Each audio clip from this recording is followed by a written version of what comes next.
Okay, so think about this for a second. When you grab your morning juice, or maybe that afternoon soda, have you ever stopped to wonder what actually keeps it tasting, just right, fresh? It's something most people probably don't give a second thought to, but yeah, there's this hidden component doing a lot of the heavy lifting. Exactly. And that's what we're diving into today. Beverages acidulants. We're talking things like citric acid, malic acid, maybe phosphoric acid in sodas. They sound kind of chemically, but they're absolutely key. They really are. They enhance the flavor, for one. They also help maintain the right pH balance, which is crucial. And importantly, they extend the shelf life of so many drinks. So our mission today is pretty clear. We want to unpack what's happening in this, well, honestly, pretty critical market. Look at the growth, figure out why it's growing, and see where things are heating up regionally. Yeah, it's a surprisingly dynamic space, often flying under the radar. And the numbers back that up right away. We looked at sources like cognitive market research, and get this, the global market for these acidulants was already valued at, what, nearly $2.2 billion back in 2021. That's right, a solid base. Scary. But the projection is where it gets really interesting. Yeah, they're expecting it to climb steadily to over $8.6 billion by 2025. Okay, steady growth, but then a big jump to almost $3.8 billion by 2033. And that works out to a compound annual growth rate, a CAGR of 4.7%. That's pretty robust, consistent growth year over year. For something that, like you said, most people don't even think about. So that big picture begs the question, why? What's driving all this global growth? Well, there are really three main forces at play as we see it. The first one is maybe the most straightforward, just increasing global demand for processed beverages overall. Okay, simple enough. More people drinking bottled or canned stuff worldwide, especially maybe in developing economies. Exactly. Consumption patterns are shifting. But the second driver, this one's kind of interesting, it's rising health awareness. Wait, health awareness? Driving demand for ingredients in processed drinks. That sounds a bit, Counterintuitive. Eh? Yeah, it does a bit. But it's this paradoxical push. Yeah. Consumers, even when they're buying processed drinks, are starting to look for healthier options within that category. It's creating new demands, new challenges for manufacturers. Ah, okay. So how does that play out? Well, it links directly to the third main driver, Yeah. regulatory shifts, Mm. and specifically a move towards what they call clean label acidulants, Clean label, meaning? meaning ingredients that consumers see as more natural or maybe less processed, easier to understand on the label. So that health awareness is pushing governments and the industry itself to favor acidulants from, say, fruit sources, or ones that might even offer some functional benefit. It's not just about tartness anymore. Right. It's about how you deliver that tartness and what else it implies. Okay, that makes more sense. Precisely. So let's break this down by region then, because where this is happening really tells a story, doesn't it? North America, for instance, still a huge player. Oh, absolutely. It was close to $700 million back in 2021. And the projection, Yeah. over $1.15 billion by 2033. That's a pretty steady 4.4% CAGR. And within North America, the U.S. is obviously the giant. Almost $500 million in 2021, expected to hit nearly $782 million by 2033. That's about 4% growth. But check out Canada. It's actually growing faster at 5.5% CAGR. It's projected to reach almost $280 million by 2033. Huh. Any idea why Canada's rate is higher? Different consumer trends, maybe. Could be. Might be faster adoption of newer beverage types or formulations. Something's definitely pushing it a bit quicker there. Yeah. And Mexico's growing steadily, too, expected to go from about $61 million to over $94 million. Okay, so North America's strong and steady, with a little extra kick from Canada. What about across the pond in Europe? Europe's also a major market. It was sitting around $539 million in 2021, and they're projecting it to reach over $908 million by 2033. That's a 4.5% CAGR, so pretty similar overall to North America. Any standouts there? Well, the UK actually shows a really impressive growth rate, 5.6% CAGR. That's the highest in Western Europe. Germany's also significant, expected to hit over $229 million by 2033. Okay. And you see, consistent growth in places like France, Italy, Russia, smaller economies like Denmark, Sweden, and Switzerland showing stable, if modest, growth. Right. But here's something really interesting. The category labeled Rest of Europe.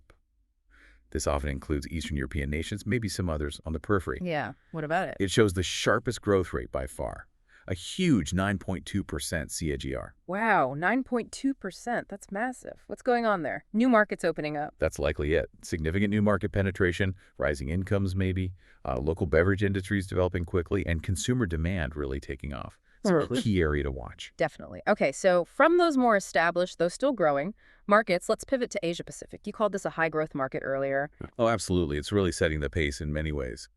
Worth about $377 million in 2021, but projected to almost double, hitting over $711 million by 2033.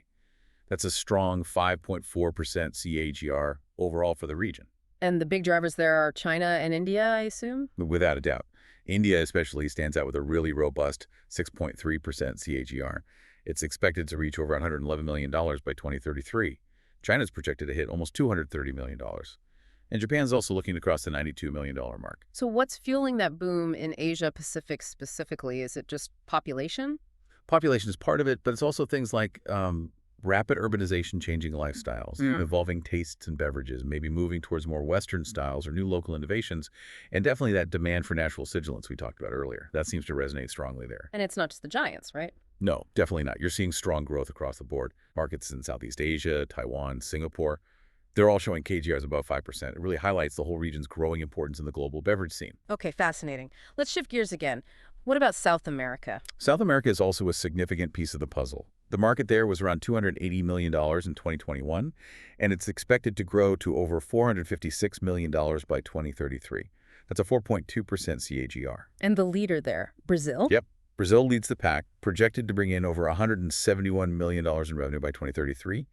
But you also see healthy growth in places like Argentina, around 4.5% CAGR, and Colombia at 4.7%. So solid growth across the key markets there. And the Middle East. I imagine climate plays a role there. Absolutely. The Middle East shows really strong potential. It's rising from about $169 million in 2021 to potentially over $315 million by 2033. That's a robust 5.3% CAGR. Nice. Which countries are driving that? You see particular momentum in Saudi Arabia, expected to cross $107 million, and also the UAE and Qatar. The drivers are interesting. Yes, climate-driven demand for refreshing drinks is huge, but also increasing investment in non-alcoholic beverages specifically, plus rising tourism figures. Makes sense. Lots of factors converging. Okay, last stop, Africa. You called it an emerging frontier. Yeah, I think that's a fair description.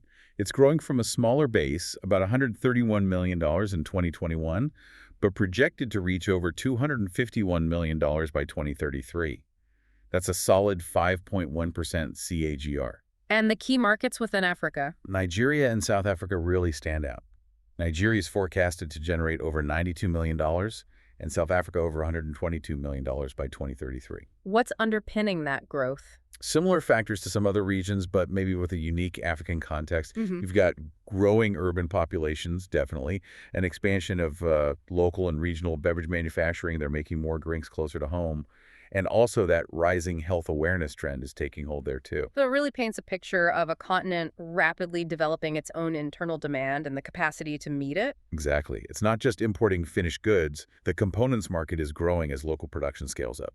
Okay, so we've done a whirlwind tour around the globe. Let's try and pull this together. What's the main takeaway for you, the listener, from all this data? I think the clearest takeaway is just how significantly this market for beverages acidulants is expanding. Yeah. And it's happening everywhere, developed countries, developing economies, pretty much across the board. Right. And it's not just one simple reason. It's this mix of factors. Changing tastes, that whole push-pull around healthier processed drinks. Yeah. Innovations in preservatives, how drinks are made, and those really important regulatory shifts pushing towards things like clean labels. It's a complex interplay.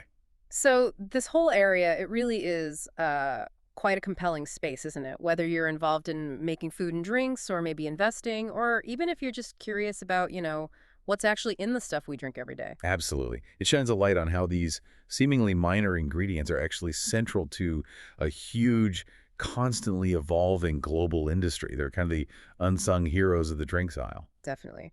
Okay, so that leads us to our final thought, something for you to ponder. We talked about two big forces: rising health awareness and climate-driven beverage demand. Both came up multiple times as key drivers. So how might those two powerful, maybe sometimes conflicting forces shape the future? Not just for acidulants, but for the very definition of what we consider a healthy drink or maybe a sustainable drink on the shelves in the years ahead. Yeah, what does that intersection of health consciousness and the sheer need for refreshment in a warming world actually mean for the future of beverages? How will we quench our thirst in, say, 2033 and beyond? Something to think about next time you reach for a drink. Welcome to the Deep Dive. Today, we're digging into something you probably taste every day, but maybe don't think much about. We're talking beverage acidulants, those, hidden ingredients that really shape the drinks we love. Our mission here is to unpack some great research, actually, a market report from Cognitive Market Research. We want to shed light on the critical role these acidulants play, flavor, preservation, the whole package. Absolutely. It's more than just sour. We'll get Mm. into how they create specific tastes, how they keep drinks fresh on the shelf, and also tackle the challenges, things like health perceptions, sourcing issues, plus some really interesting trends emerging. It's a surprisingly complex area within the food and beverage world, but yeah, foundational. Okay, so let's start right there. What are beverage acidulants fundamentally? Is it just an additive or something more? Oh, much more fundamental. Think of them as a critical piece of the puzzle for the whole global food and beverage industry. They aren't just adding tartness, they're enhancing flavors. They're key to the actual product formulation. And crucially, they provide stability for shelf life. Right, and the report really emphasizes that flavor aspect. It's not just one kind of sourness, is it? How do they fine-tune that? No, not at all. It's actually quite precise. You take citric acid, for example. That gives you that bright, sharp azing you get in, say, lemon lime drinks or fruit juices. Then there's malic acid. That one's smoother, a more lingering tartness, like in apples or cherries. Gives a different kind of mouth feel. And importantly, this isn't just about the taste. They're vital for hitting the right pH balance. pH balance, meaning for safety. Exactly. It's about microbial safety. By lowering the pH, making it more acidic, they create an environment where, harmful bacteria and yeast just can't thrive. That's fundamental to stopping spoilage and keeping the drink safe. Okay, so they're crafting the taste and acting as a sort of safety measure. That makes sense. The report mentions citric and malic, but also phosphoric acid. That one seems like a big player, especially in certain drinks. Yeah, the phosphoric acid has a very distinct role. It's huge in colas, for instance. It gives that characteristic crisp bite, and it boosts the other flavors without adding a fruity note itself. Citric and malic, you find those more in fruit-flavored things. They each bring something different to the table chemically. Got it. And this ability to precisely control flavor, that seems directly tied to the huge growth we're seeing in the global beverage market, right? All the carbonated drinks, energy drinks, juices, flavored waters. It feels like acidulants must be booming alongside them. Definitely. The growth is linked. But what's really driving it, according to the research, isn't just more drinks. It's the consumer demand for specific kinds of flavors. People increasingly want those sharp, refreshing tastes. And that pushes innovation. Innovation like tailoring them. Exactly. Brands are using specific acidulant blends, almost like a flavor signature. It's a key way to stand out, especially when you look at different regions. You might have very different preferences in Asia versus North America, for example. Yeah, the report mentions sports drinks in North America needing a certain profile, and maybe tannier sodas being popular in Asia.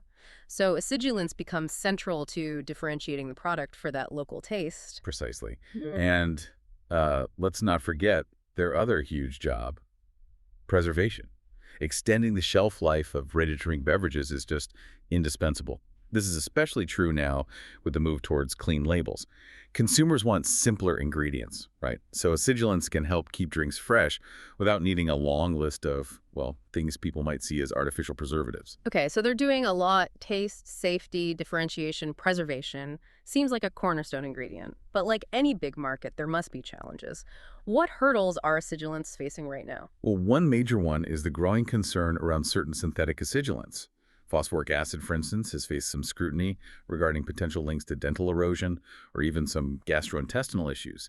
And that's definitely fueling a consumer shift. People are looking more towards natural, minimally processed ingredients. Which must put pressure on the big brands using those synthetics. Absolutely. It challenges the dominance of some long-used synthetics and forces reformulation, which isn't always easy or cheap. Then you also have increasing regulatory pressures worldwide. Food safety rules are getting stricter. There's a much bigger demand now for transparency in sourcing and labeling. You need to know where everything comes from. And sourcing itself can be tricky, I imagine, especially for the natural ones. That's another key challenge the report highlights. The availability and price of raw materials can be quite volatile. Think about citric acid, often derived from citrus fruits. If there's a bad harvest due to weather or disease, that directly impacts the supply and cost globally. It's tied to agricultural cycles. Right, so you've got consumer health trends, regulations, and unpredictable natural sourcing, all creating this complex environment. But challenges usually spark new ideas. What trends are emerging? What's the future looking like? Probably the most significant trend is that very shift towards natural and plant-based acidulants. It's a direct answer to those consumer demands we just talked about. So we're seeing more things like non-GMO citric acid or malic acid derived from apples, maybe fermentation-based ones like lactic acid. Exactly. Those are gaining a lot of traction because they fit that clean label profile consumers are looking for. They just sound better, feel more natural to many people. And going beyond just natural, there's a move towards functional acidulants. Functional, meaning they do more than just taste modification. Yeah, ingredients that are chosen because they might also support specific health benefits. Think about electrolytes in sports drinks, or maybe something linked to gut health or helping mineral absorption. This is especially big in wellness drinks and sports hydration. It's about adding value beyond just the flavor profile. That's quite an evolution from just providing tartness. And it links into another trend you mentioned earlier, customization, tailoring to specific regions. Yes, that's becoming much more sophisticated. Brands are really dialing into regional taste preferences. The report gives examples like, say, Southeast Asia often prefers really bold, intense citrus notes, whereas in Europe, maybe for dairy-based drinks, you might find milder, smoother profiles are more common. Or Latin America might have its own distinct preference for tartness. Brands have to adjust their acidulant mix to nail those specific targets. It's definitely not one size fits all anymore. So pulling this all together, this deep dive really shows the beverages acidulants market is, well, it's this fascinating intersection, isn't it? It's science, it's flavor trends, it's consumer behavior, all mixed together. And it seems set for continued growth, driven by that demand for healthier, more functional, regionally specific drinks, plus all the ongoing innovation. It really is a dynamic space. These ingredients, they might seem small or be overlooked, but they are absolutely critical. Critical for the taste, the safety, the innovation that keeps the whole global beverage industry moving forward. Yeah. It's this constant interplay. Chemistry, consumer desire, market forces, all shaping what we choose to drink. It absolutely is. So maybe the next time you grab a drink, take a second to think about that tartness, that freshness. Consider how that little noticed acidulant is actually a key player shaping not just the taste, but maybe even health perceptions and global market trends. Makes you wonder, doesn't it? What other invisible components like these are quietly shaping other parts of our world?